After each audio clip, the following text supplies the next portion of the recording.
Hello everyone, I am Dr. Parul Malhotra, Associate Professor, Jagannath University. In today's video, we'll be learning about the few other media theories in continuation of my last video. Right, so in this video, the first theory that we'll be studying is functionalist and Marxist theory of mass communication. Functionalists and Marxists offer contrasting perspectives on the role of mass media in society. Let's explore their viewpoints separately. What the functionalists say: functionalism is a sociological theory that focuses on the functions and the purpose of the social institutions in maintaining social order and stability. From a functionalist perspective, mass media serves several key functions in the society. That is, functionalists say that the purpose of the mass media is to serve certain functions in the society so that social order and stability can be maintained. So these key functions are: the first is social integration. Mass media helps to create a sense of shared identity and values among individuals by transmitting the cultural norms, values, and beliefs. It promotes social cohesion and integration by providing a platform for shared experiences and information.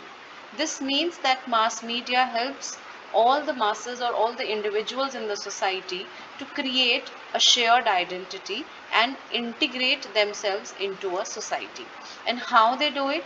They do it by transmitting the cultural values. They do it by transmitting the culture from one generation to the another. And once the culture is being transmitted, it is a means of transmitting values and beliefs. It promotes social unity. It promotes integration among the individual in the society. We say that mass media performs the first important function of social integration, that is integrating the people in the society. The second function that media provides is socialization. Mass media plays a crucial role in socializing individuals into the norms and expectations of society. It transmits cultural values, and not only cultural values, the models of behavior, shaping individuals' attitude, beliefs, and behavior. Social integration talks about transmitting the cultural beliefs and cultural values, transmitting the culture from one generation to another. Whereas socialization talks about the models of behavior, our attitude, beliefs, and the knowledge system. Whatever we get to know what is going on in the society, in the country, in our city, in the world, that is only through mass media. And mass media helps to shape our knowledge. It expands our horizon, and also it tells us what is prevalent in the society, what is right and what is not right. So thus it is an important agent of socialization.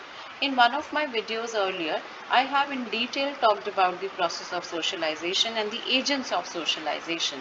So you can refer to that video to understand how media helps in the socialization of people. Then the next function is entertainment and the recreation. This is an undoubted fact, and this is a well proven fact, that mass media offers a variety of entertainment and leisure, and it helps us to provide an escape from daily routines, which contributes to the overall well-being of an individual. An individual is always occupied with a lot of work, lot of stress of day-to-day life, but whenever we listen to song or watch a movie or read a book, we are somewhat relieved from those burdens that we are actually facing in our day-to-day life. So media helps as a form of an entertainment and recreation, and provides us with an escape from daily routines. It helps us to actually escape into a world where we can relax, we can sit, we can actually entertain ourselves, recreate ourselves, right? Then the next is obviously the most important and the first foremost function, that is information and education. Mass media disseminates information and educate the people about current events, scientific advancements, health issues, and more. It contributes to an informed citizenry and facilitates lifelong learning. So, from the functional perspective, we get to know that media helps to maintain a social stability and reinforces existing power structure by promoting shared values and norms. That is, media is helping us to know what is going around in the society. It reinforces what is there in the society by sharing the structure, the culture, the values, and the belief system. And at the same time, it helps in the entertainment and the recreation also. So this is the functional perspective. When we look at the Marxist view, then Marxist view goes like this. It is a social theory developed by Karl Marx that emphasizes the role of social class and economic relationships in shaping society. Marxist view mass media through the lens of the dominant capitalist system and argue that it serves the interests of the ruling class. This is Marxist theory is actually talking about the role of the social class and economic relationship in shaping the society.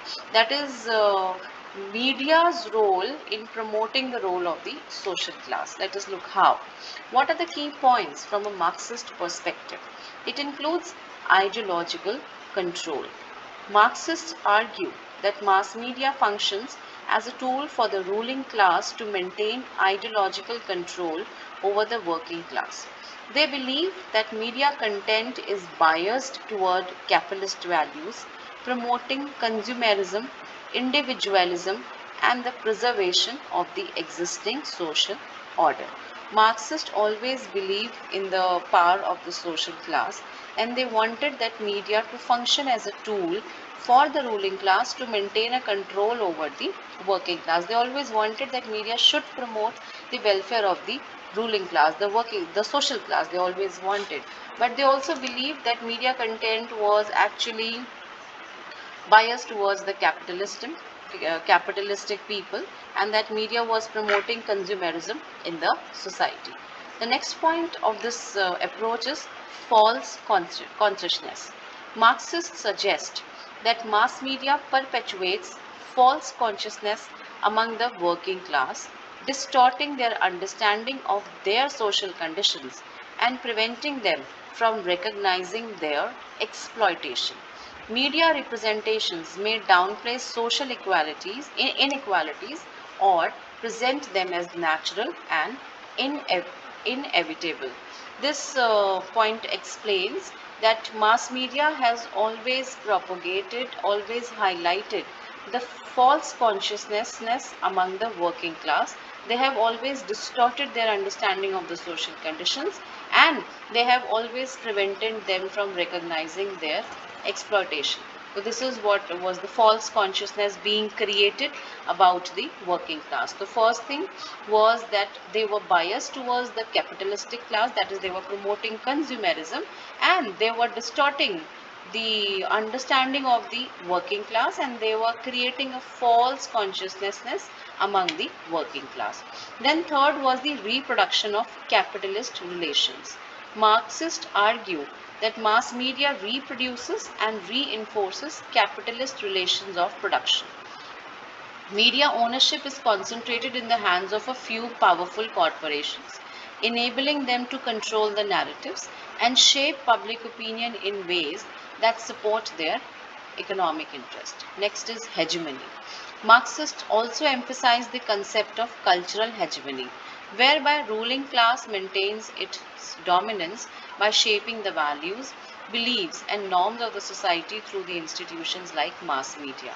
The ruling class use media to create a consensus around its worldview and marginalize the alternative perspective. It is like that media is a kind of, you can say, media has given power to the ruling class, and media has been propagating the values of the ruling class and putting them at the top of the social system, and they are creating a consensus about their values and beliefs.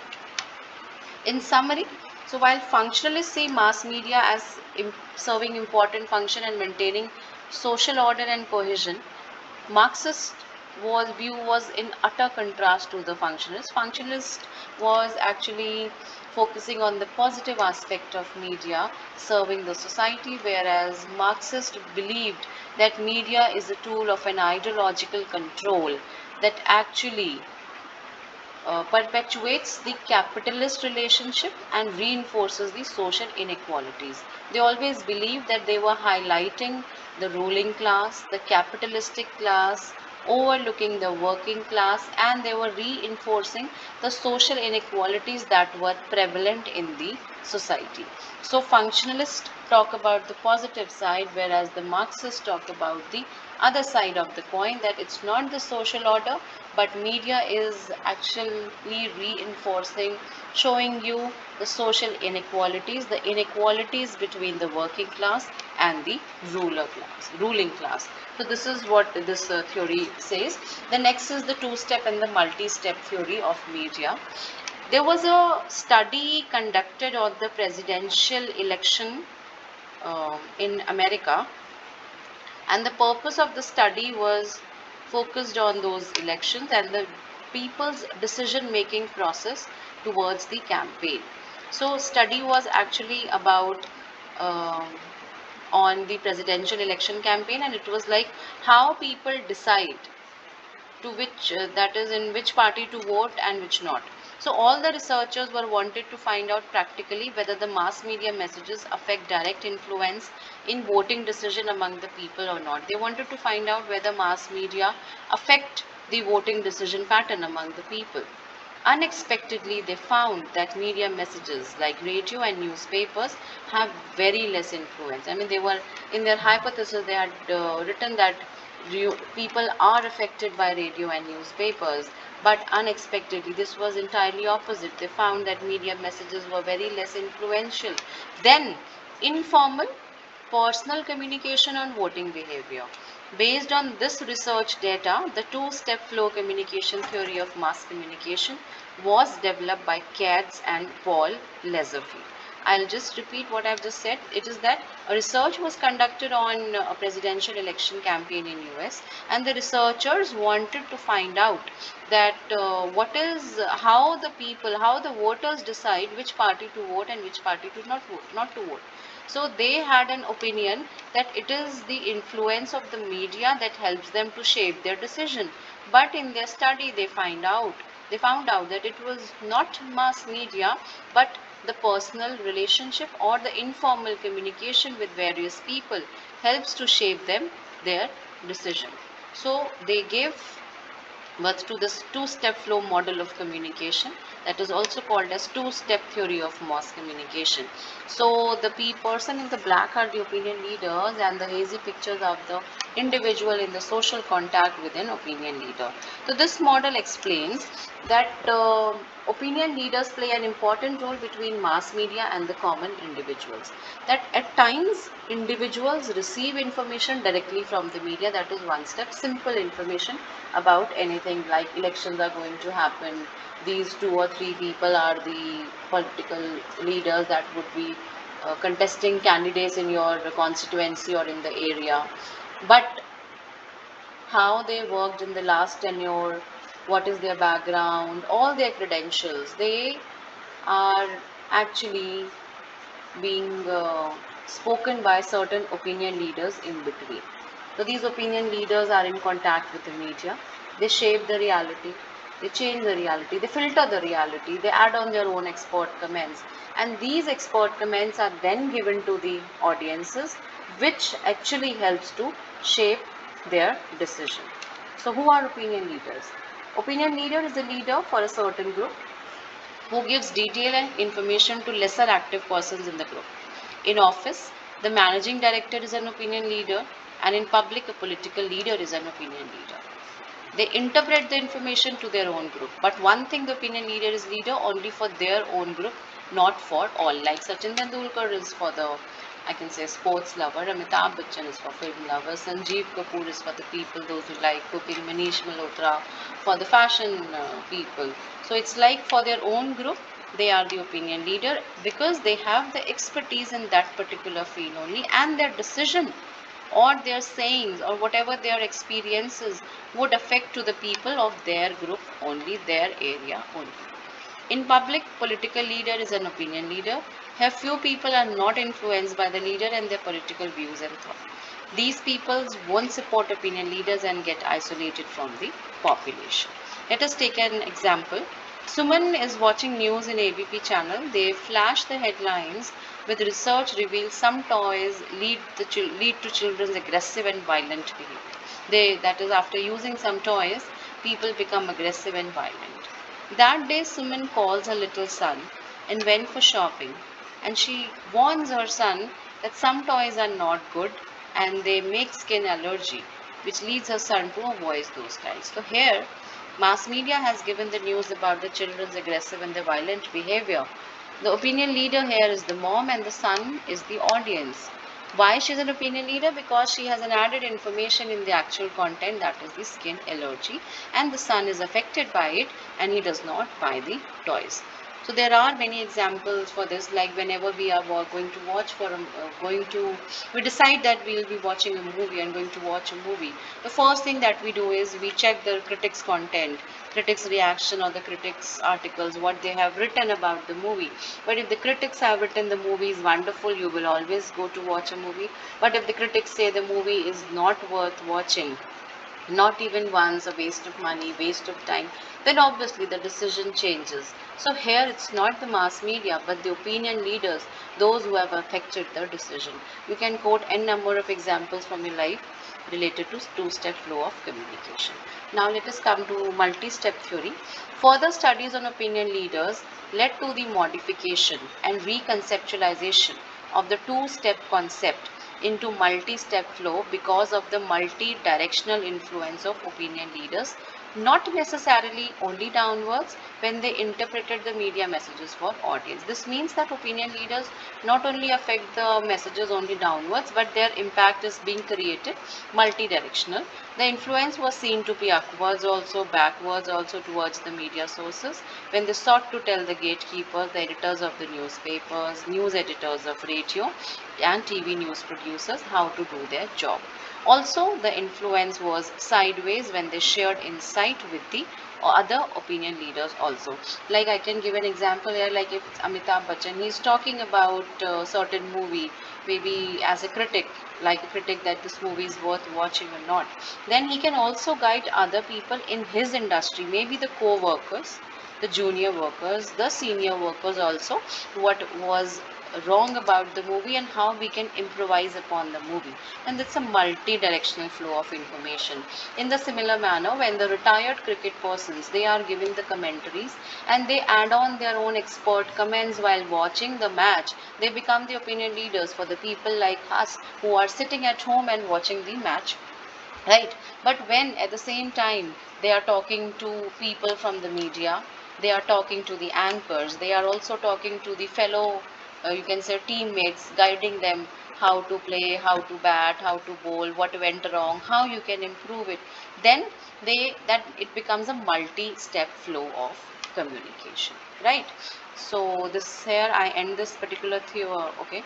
Then moreover, the multi-step flow concept was seen as having many relay points, that is information reaching a member of the audience directly or reaching him second hand, third hand or fourth hand, and sometimes in a form considerably different from the original. It is important to note here that both two-step flow and multi-step flow theories clearly discredit the direct influence of mass media because of the extraneous influences, interpersonal channels, and social relations of audience, which are often complex, multi-directional, and multi-dimensional. Now let us come to the next theory, that is the play theory. It is one of the easiest theory in all the theories. William Stephenson's play theory is mainly emphasized on how we use media for our satisfaction and also how media brings changes in our lives according to its contents. This theory is based on a field where pain is in one end and the pleasure at the other end. Work favors pain, and play favors pleasure. Play is a self-contained and people do it to get satisfaction. But work has to be done to increase productivity. People often are influenced by the media in a positive and a negative way. The persuasion that is being offered by the advertisements, the characters of your favorite movie star all influence people. What is the idea behind the play theory is that that there are a lot of burden in the mind of people or in the life of people. They are pressurized by their duties and responsibility. Media is there to provide you with the play experience. That is, life gives you pain at one end, but at the other end, media is there to give you the pleasures, a kind of an entertainment and recreation. And it can be both positive and negative. That depends upon situation to situation. According to Stephenson, we develop our fantasy and see our favorite characters in the media showing our emotions. As we relate our characters with what we see in the media, we are greatly influenced by them and the characters they showcase. This theory is closely related to uses and gratification theory, where we can observe how people use the media and why. The media greatly influence the needs of the audiences and also the gratification the media provides them. In play theory, the media is mainly used to get pleasure out of its usage, then as the medium of information and education, as I mentioned earlier. That is, we use media for entertainment also, besides information and education. And when we use media, we might use it as an intensification of ourselves by relating the events which is presented in the media with our real lives. Let us look at the examples. People tend to follow the trend of popular culture in the society. Likewise, a famous movie actress will be the promoter of this trend, the popular culture. We will try to relate our life with the content that they are showing in the movies and will try imitate them. We tend to follow the merchandise that they use. We tend to live up to them and find pleasure by doing so. That is, it's not a kind of an information or entertainment that is going, but it is a kind of a pleasure or an entertainment we are receiving. The Batman series has become quite famous nowadays, and the kids and even the younger adults have been influenced by the characters in that movie. This has influenced people in positive manner. Most of the time, people become helpless confronting an injustice, and in the movie, Batman is being showed as the protector, as superhero. The event can be related to the happenings of a real life, and people tend to see it as a continuation of their experiences, whether good or bad.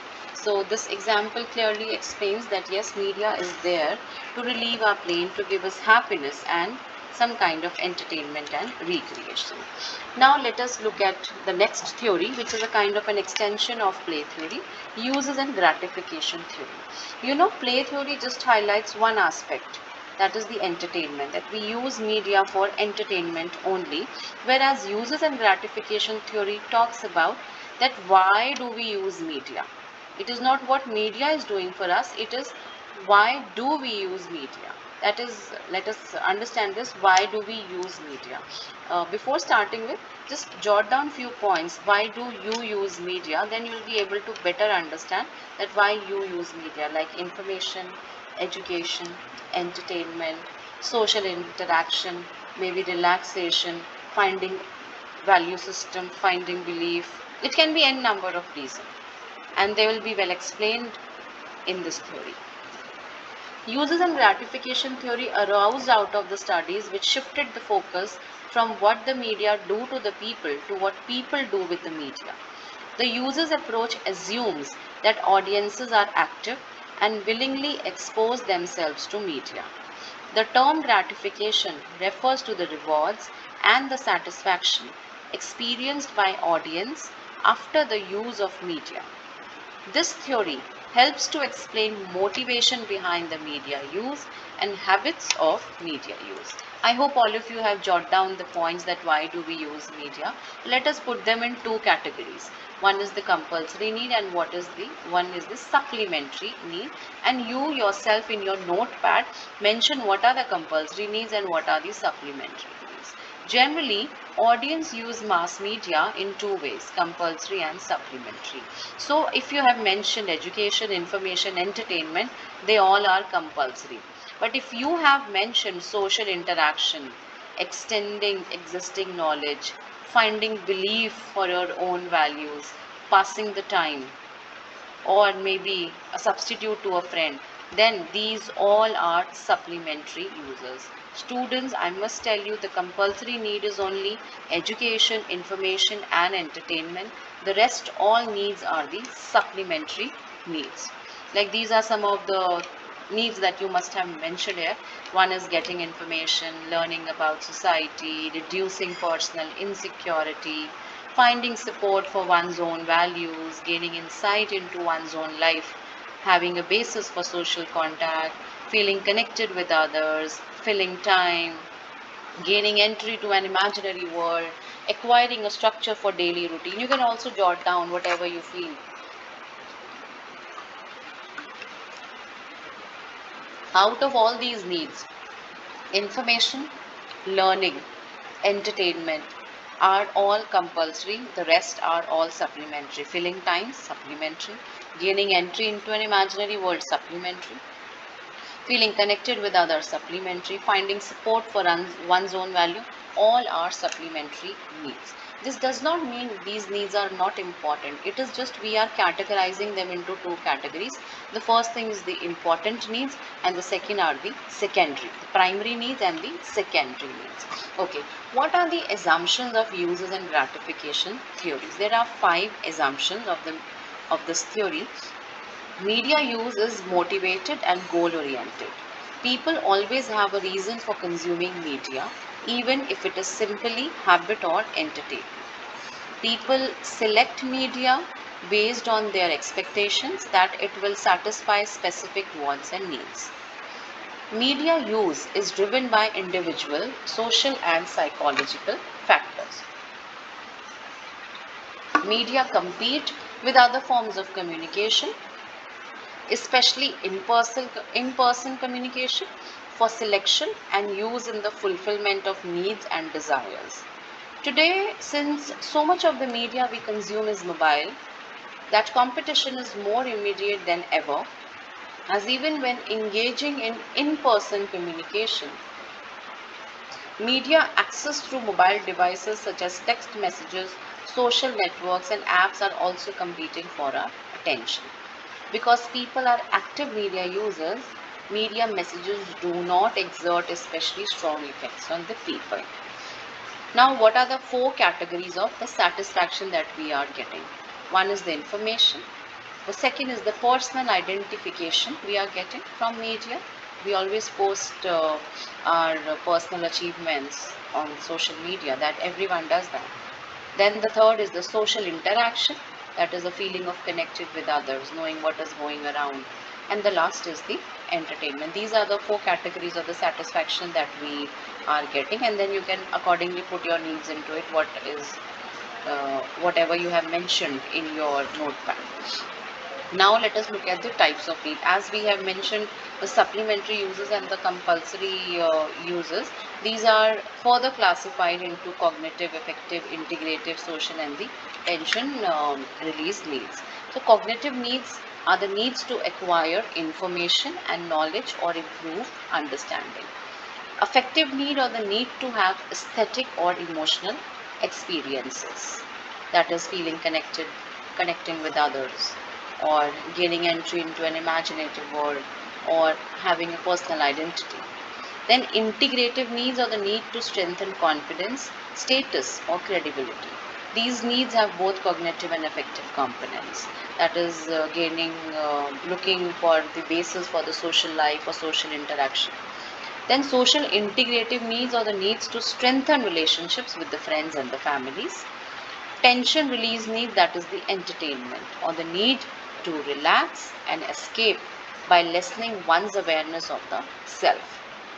These needs, as well as those specified in many other uses and gratification typologies, are based on the gratification consumers obtained from old media such as books, newspapers, radio, television, and movies.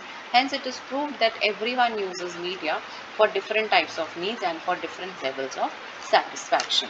So here I end this video with few more theories of mass communication. In the next video, I'll be continuing with the rest of the theories that are mentioned in your syllabus. Thank you so much.